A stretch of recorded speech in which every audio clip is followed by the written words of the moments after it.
Halo, teman-teman. Waalaikumsalam warahmatullahi wabarakatuh. Waalaikumsalam. Oke, mungkin sebelum kita mulai, kita mungkin akan review sedikit masalah ini ya, penugasan yang kemarin. Nanti juga untuk kasus yang untuk modul 2 ini 8:30 nanti akan tampil di dalam kelas kalian. Sekarang mungkin kita akan membahas sedikit saja. Jadi hari ini mungkin tidak lama ya. Jadi kebanyakan nanti pengerjaan di kasus.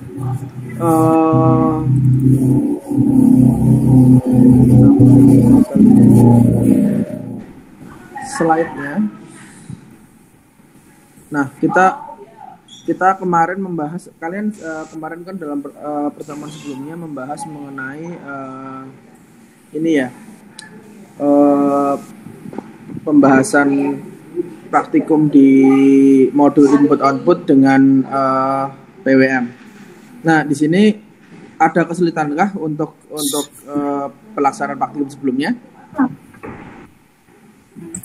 Atau ada yang ditanyakan? Atau sudah oke? Kalau sudah oke, kita lanjut ke modul selanjutnya nih. Kasusnya semakin menantang ya. Jadi yang ingin saya sampaikan di dalam praktikum sebelumnya adalah kalian punya gambaran atau implementasi mengenai input-output digital maupun analog. Terus kalian bisa menggunakan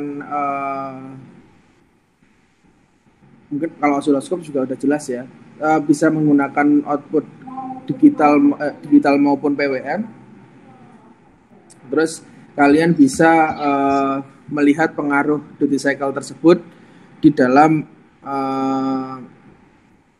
misalkan dalam LED atau mungkin dalam motor gitu ya, ketika pakai driver motor. Nah, untuk yang hari ini kita akan masuk ke sedikit. Maaf Pak, saya menyela sebentar. Saya mau tanya tentang yang kemarin itu, yang tentang PWM itu. Betul.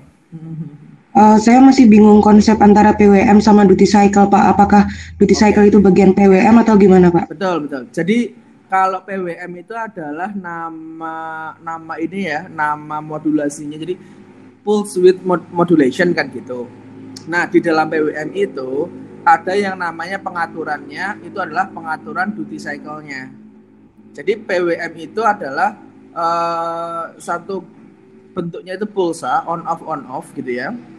Nah, lebarnya berapa? Lebarnya perbandingan antara on dengan off-nya itu dinamakan duty cycle. Jadi, misalkan kita punya PWM dengan frekuensi sekian. Kalau di Arduino itu ada frekuensinya. Kalau seperfrekuensi kan kalian dapat periodenya. Misalkan satu pulsa on dan off itu misalkan 1 detik, katakanlah gitu. Jadi kan kalian punya tahu gambaran saat periode dari PWM-nya itu berasal dari frekuensi PWM ya. Ketika kalian tahu frekuensinya, kalian tentunya tahu periodenya. Ketika kalian tahu periodenya, kalian tahu berapa persen dia nilainya 1, berapa persen dia nilainya 0 kan gitu. Nah, perbandingan antara bagian yang on dengan bagian keseluruhan atau jumlah waktu on dibagi dengan periodenya, which is periode itu kan on plus off ya, kali 100%, itu yang dinamakan duty cycle. Jadi sistem pengaturan dalam nilai PWM-nya berapa, itu maksudnya duty cycle-nya berapa kan gitu. Kalau dia 100% berarti dia on terus ya. Kalau dia 50% berarti dari ketika kita bicara periodenya 1 detik, berarti setengah detik on, setengah detik off, dan seterusnya. Gitu ya. Jadi baik, memang terima kasih. Oke, ada lagi? Oke ya. Oke, kita di praktikum 2 kita akan masuk ke dalam sedikit tentang pemrograman microcontroller. Nah, kita menggunakan Arduino karena saya rasa bahasanya cukup bisa dicerna oleh teman-teman. Jadi intinya kalian nanti bisa dicoba untuk menggunakannya. Jadi beda dengan bahasa C atau bahasa yang lain gitu ya.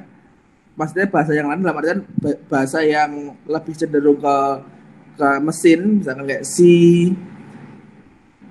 atau mungkin assembly gitu ya. Ini bahasanya lebih mudah dicerna, jadi teman-teman nanti bisa untuk mengikuti. Nah, untuk praktikum kedua ini saya akan masuk ke pengulangan kondisi dan fungsi pewaktuan dasar. Ini tes awalnya. Jelaskan perbedaan antara while dengan do while. Berikan contoh kasusnya. Terus jika terdapat suatu script if kondisi 1, terus else if, yang satu if dan if bedanya apa? Deskripsikan fungsi dari milis. Nah, ini ada pertanyaan nggak nih, teman-teman? Tentunya nanti akan dijelaskan di sini sih. Ini ada do while sama while. Kalau enggak, saya akan coba bahas saja ya jadi intinya materinya akan membahas mengenai tes awal ini. Jadi kurang lebihnya nanti terjawab di sini. Oke. Struktur pengaturan. Jadi yang pertama yang sering sekali kita temukan di berbagai macam bahasa pemrograman itu adalah if dan else kan gitu ya. Ya, ini berfungsi untuk melakukan pengetesan untuk pengujian kondisi. Apabila sebuah kondisi terpenuhi, maka program akan menjalankan pernyataan yang berada di dalam kurung kurawal. Namun, jika tidak, maka program akan melewati pernyataan tersebut. Nah, ini mungkin agak sedikit beda dengan misalkan bahasa C++ atau bahasa C gitu kan. Biasanya ada if, then kan gitu ya. If kondisinya apa, then. Nah, kalau di sini yang perlu diperhatikan adalah untuk yang statementnya itu dikasih kurung. Misalkan if x, misalkan x itu variabel integer gitu ya, sama dengan 5 gitu ya. Sama dengan itu maksudnya sama dengan ya. Kalau kalian cuma sama dengan itu namanya assignment.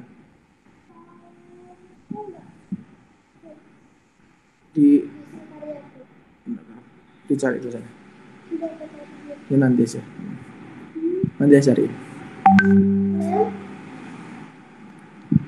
Nah, kalau misalkan di dalam kondisi, kalau kalian pengen sama dengan, tidak sama dengan, berarti kan sama dengannya double. Itu artinya adalah if suatu variabel sama dengan nilainya kan gitu. Ada yang sama dengan tanda seru, itu tidak sama dengan kan gitu. Jadi yang khas adalah kondisinya di dalam kurung, terus pernyataannya itu di dalam kurung kurawal. Jadi selama kalian selama dia belum menemukan kurung kurawal tutup, maka pernyataan itu akan dieksekusi ketika kondisinya tercapai, kan gitu ya. Tentunya ada 3 bentuk yang umum yang sering digunakan. Yang pertama adalah if ya, if tunggal gitu. Yang kedua if dan else. Berarti kalau kondisinya nggak penuhi, maka dia akan menjalankan pernyataan kedua. Ada juga yang pakai else if.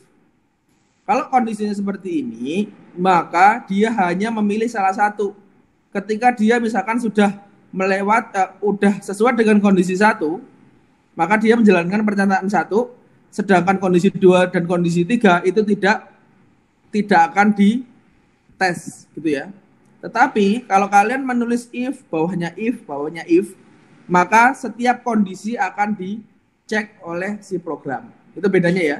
Kalau ada else if, maka kondisi selanjutnya ketika dia sudah masuk ke kondisi yang pertama, maka else if selanjutnya tidak tereksekusi.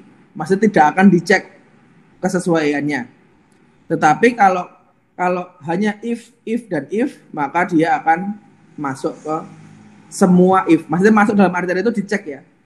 Dicek kalau sesuai ya masuk, kalau nggak sesuai nggak masuk.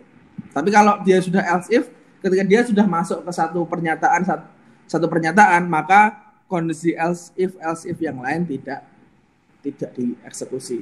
Itu kalau logika untuk else if. Yang kedua adalah yang sering digunakan juga for. Itu juga pasti sering sekali teman-teman akan menemui for. Digunakan untuk melakukan pengulangan kode di dalam kurung kurawal beberapa kali. Nah, kalian bisa nulis seperti ini. For integer i sama dengan 0, nah titik koma. I kurang dari berapa, terus I++ kan gitu. Jadi intinya dia nanti akan looping sejumlah number of pengulangan yang kalian telah tentukan. Saya rasa di beberapa pemrograman juga sudah sering ditemui. Switch membandingkan nilai variabel dengan konstanta pada setiap kondisi. Program akan menjalankan pernyataan yang sesuai. Jika tidak ada pernyataan yang sesuai dengan dengan nilai variabel, maka pernyataan yang akan dijalankan adalah default. Oke, jadi intinya ini switch nanti case 1, case 2 defaultnya apa kan gitu ya. Jadi nanti ini kayak bikin kayak kalau dulu sih sering saya menggunakan ini tuh ketika misalkan kita misalkan kayak kita bikin tampilan LCD terus ada pilihan-pilihan yang bisa dimasukkan oleh user, misalkan kayak menu mana nih, menu 1, menu 2, menu 3 kan gitu kan ya. Misalkan saya 3 berarti dia akan masuk ke pernyataan ketika nilai inputannya adalah 3. Nah dari situ ngelakuin apa tergantung dari isi dari setiap pernyataannya. Nah, kita juga mengenal namanya switch. Nah sebelum saya lanjutkan, jadi semua penjelasan ini itu kalian dapat mengakses di arduino.cc ya. Itu adalah official website dari si Arduino-nya, di mana seluruh notasi pemrograman, cara-cara pemrograman, pemanfaatan fitur semua bisa diakses di situ. Jadi ini sangat open source, sangat user friendly. Jadi intinya penjelasan lengkapnya bakalan ada di arduino.cc yang kalian bisa akses kapanpun. Yang selanjutnya adalah while. Akan menjalankan instruksi secara umum terus-menerus dan tak hingga kondisi menjadi salah atau false. Jadi intinya ketika kondisinya itu terpenuhi, maka pernyataan ini akan terus dilakukan sampai ada suatu external thread maupun fungsi di internalnya yang menandakan kondisi ini sudah berubah sampai dia tidak tercapai lagi, maka dia akan keluar dari si while-nya kan gitu. Kalau do while bekerja dengan cara yang sama seperti while dengan pengecualian bahwa kondisi ini diuji pada akhir program sehingga program akan berjalan setidaknya 1 kali. Kalau ini tadi kan ketika kalau kalian harus tahu adalah pemrograman Arduino itu adalah pemrograman dengan bentuk sekuensial. Ya, jadi intinya per baris dari atas sampai bawah yang dijalankan. Jadi ketika dia kalau untuk while ketika masuk pertama dia dicek dulu kondisinya. Kalau dia tidak memenuhi langsung lompat. Tapi kalau do while kan dilakukan dulu sekali baru dicek kondisinya. Kalau masih sesuai lanjut looping lagi, kalau nggak sesuai dia akan keluar gitu ya. Itu perbedaan while dengan do while. Tentunya beberapa kondisi bisa kadang-kadang dibutuhkan while atau do while gitu ya. Ada yang memang dia pinginnya mengeksekusi paling nggak sekali kan gitu ya. Sudah kita ambil do while. Atau memang dia looping biasa ya sudah pakai while. Jadi intinya beberapa algoritma atau tujuan dari kalian itu bisa diakomodasi antara while atau do while tergantung dari syarat atau kebutuhan yang kalian butuhkan di dalam pemrograman. Selanjutnya adalah break, digunakan untuk keluar dari do while atau while, dan pernyataan switch. Jadi intinya dia ketika dia looping dia digunakan untuk keluar dari fungsi itu, sub function itu untuk menjalankan program yang lebih luar lagi. Maksud lebih luar itu ketika misalkan switch ya, kan kalian pertama kan program utama, terus masuk ke switch, terus ada statement yang terpenuhi, dilakuin. Kalau ada break berarti dia akan keluar ke fungsi utama lagi. Gitu. Jadi model dari pemrogramannya sekuensial dan pasti ada satu void, kan kalian mesti familiar dengan void ya, void atau function gitu, yang akan dijalankan secara looping. Kalau dulu di bahasa Pascal ya pakai while one gitu. Kalau sekarang di sini adalah void main gitu. Jadi itulah yang void loop yang akan dijalankan secara terus-menerus oleh si compiler atau softwarenya. Terus continue, pernyataan melompati sisa literasi saat do, for, atau if, melanjutkan ke iterasi selanjutnya. Misalkan for kondisi ini, statementnya ini, continue, atau create jump in value. Berarti intinya dia akan melewati statement yang di bawahnya. Seperti itu. Terus return berguna untuk mengembalikan nilai dari fungsi ke fungsi panggilan jika diinginkan. Jadi return itu sebenarnya kan ada dua nih. Kalau kalian nanti penuhi, ketika kalian nanti pelajari. Yang pertama adalah void. Void itu suatu fungsi yang bukan fungsi ya. Jadi ada dua penyebutan. Yang pertama adalah void. Yang kedua adalah function gitu ya. Kalau dia void, ya dia seperti subsistem saja. Kalian punya program kalkulator, ada penambahan, pengurangan, dan perkalian kan gitu ya. Mesti kan kalian akan membuat nih void penambahan, void pengurangan, void pembagian kan gitu kan. Subsistem yang kalian bisa panggil dari main programnya kan gitu ya. Kalau kalian buatnya sebagai function, itu biasanya dilihat dari depannya sini. Integer atau string atau boolean gitu ya. Terus nama fungsinya, maka cara aksesnya adalah misalkan ini integer ya. Ya kalian tinggal misalkan bikin suatu variabel, dia bentuknya integer misalkan x gitu ya. X sama dengan nama fungsinya gitu. Jadi dia udah otomatis return aja. Kalau void kita biasanya harus mendefinisikan variabel baik global maupun lokal gitu ya, yang menampung hasil dari action di void tersebut gitu. Terus go to, instruksi lompat tak bersyarat, instruksi ini mengakibatkan eksekusi dilanjutkan ke alamat yang ditujukan oleh label. Nanti penulisannya seperti ini, ada label 1 dan lain-lain. Tapi ini hanya penjelasan singkat, tapi yang lebih enaknya adalah dilakukan jadi di Arduino.cc tadi itu ada beberapa, selain ada penjelasannya, dia ada exercise-nya lah untuk menjalankan atau untuk membantu kalian dalam memahami setiap fungsi yang dituliskan.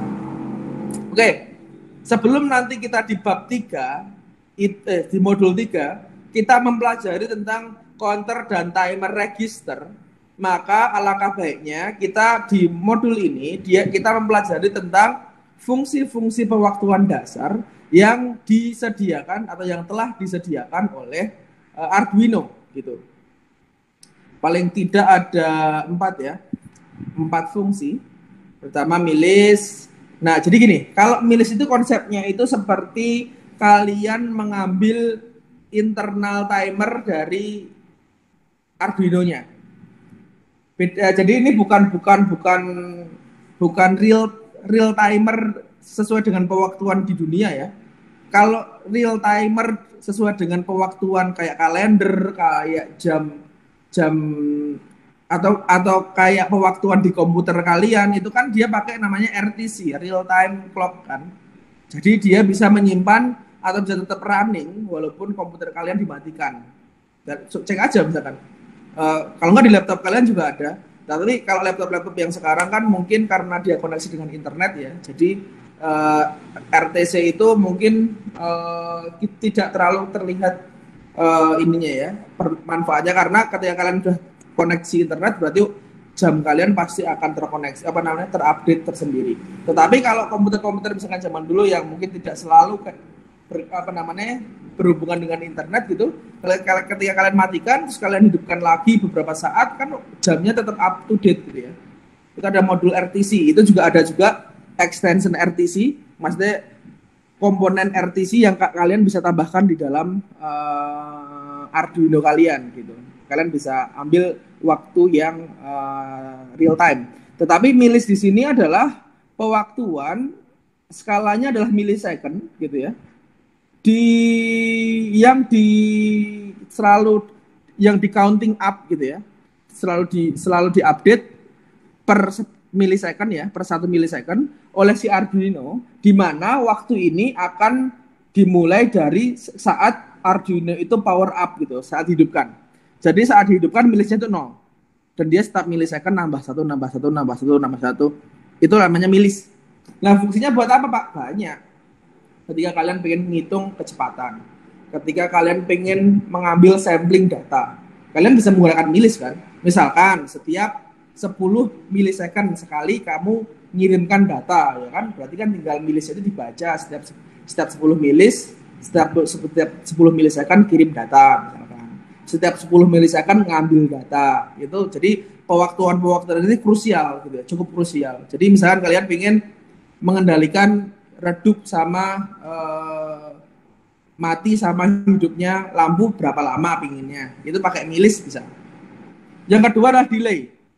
Pause the program for the amount of time in millisecond specified as parameter. Jadi di sini delay disediakan juga, ordernya juga millisecond.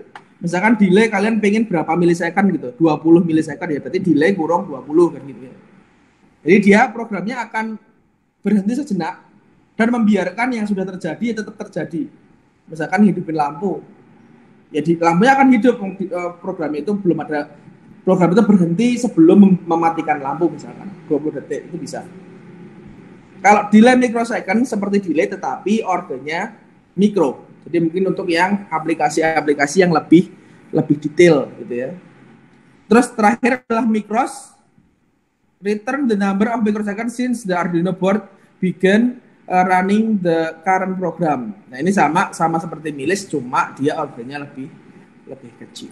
Mungkin gitu ya. Jadi tadi kita sudah mempelajari mengenai beberapa struktur pengaturan dan fungsi pewaktuan dasar dari microcontroller yang pada hal ini saya ambilkan dari ATmega 328 punyanya Arduino Uno, atau ATmega 16 juga hampir sama untuk struktur atau apa namanya periferalnya gitu ya, dan spesifikasinya juga hampir sama.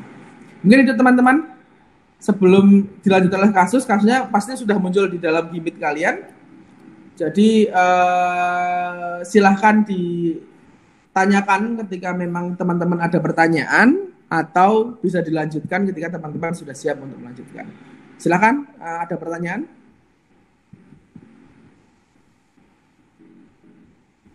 Kalau tidak, ya mungkin saya akan akhiri ya. Tapi sebelumnya akan saya presensi dulu. Ada yang tadi galat dan lain-lain gitu? Saya galat, Pak. Oke.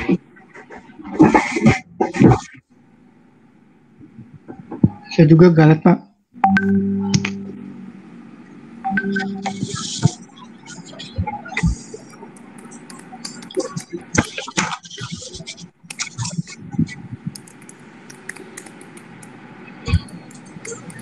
Sambil saya presentasi sambil ini ya, saya tunggu ketika memang teman-teman ada pertanyaan.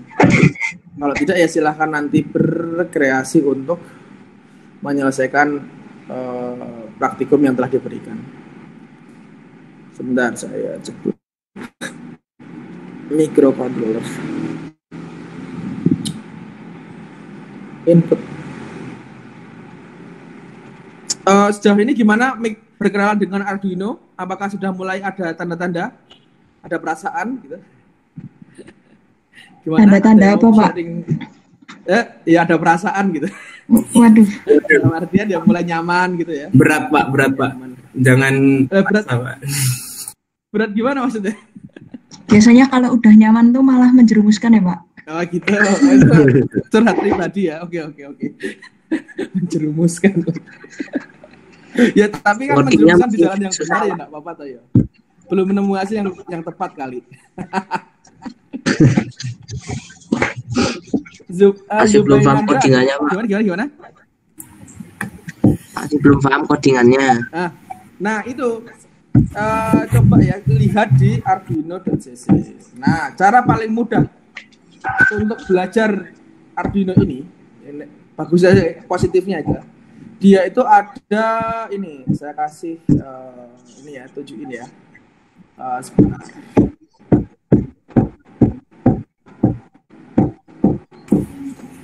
Indra bikin apa ya Indra kok? Gak bikin apa-apa, Mas. Sebentar, ini mana sih? Loh. Kok gimmicknya sudah nggak ada ya? Waduh. Oh, sudah close di sini nih. Sorry. Jadi nih ya, coba saya kasih ininya, apa namanya, linknya. Sorry. Jadi yang paling tips yang paling mudah adalah dari situ kan nanti misalkan ini ada Arduino CC ya, kalian bisa buka. Di situ misalkan kalian ambil di tutorials boleh atau playground ya, sebentar. Tutorial Project Hub Fundamentals oh iya, ini ada nih. Di bagian misalkan foundations. Nah, dari sini kan ada dijelaskan bahwa basic Arduino introduction, terus Arduino anatomy, Arduino software IDE, terus nanti digital pin. Nah, dari sini nanti akan muncul beberapa ini ya. Jadi untuk memulai program itu seperti apa, terus nanti menggunakan if else dan lain-lain itu, terus bawahnya mesti ada example code sama penjelasannya. Nah, jadi itulah yang membuat bahasa pemrograman ini itu mudah dipahami gitu sih. Ada lain? Ada yang bisa menyampaikan? Tapi sambil ya, Zubain Indra ada? Zubain Indra? Ada, Pak. Oke. Afzar? Ada, Pak. Ada.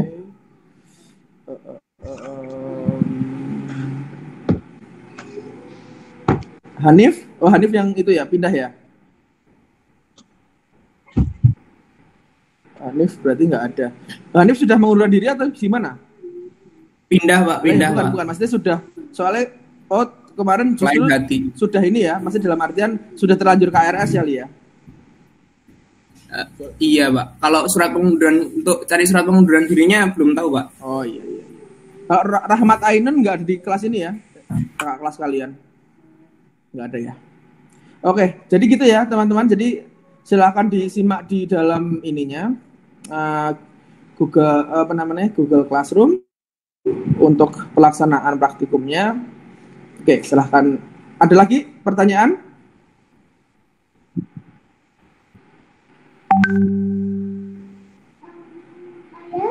Kalau tidak,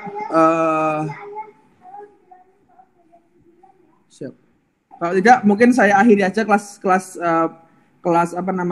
praktikum, kelas sinkronnya. Jadi kalau misalkan ada permasalahan atau ada pertanyaan, silahkan menghubungi asisten maupun saya. Jadi saya tetap standby walaupun tidak sinkron. Mungkin gitu ya teman-teman. Mungkin saya akhiri pertemuan kita kali ini. Kita tutup. Wassalamualaikum warahmatullahi wabarakatuh. Terima kasih. Selamat mengerjakan. Waalaikumsalam. Terima kasih, Pak. Waalaikumsalam warahmatullahi wabarakatuh. Waalaikumsalam warahmatullahi wabarakatuh. Terima kasih, Pak. Makasih, Pak. Waalaikumsalam. Yang record jangan lupa kirim email. Ana sing record, Bu? Dea kalau nggak salah tadi.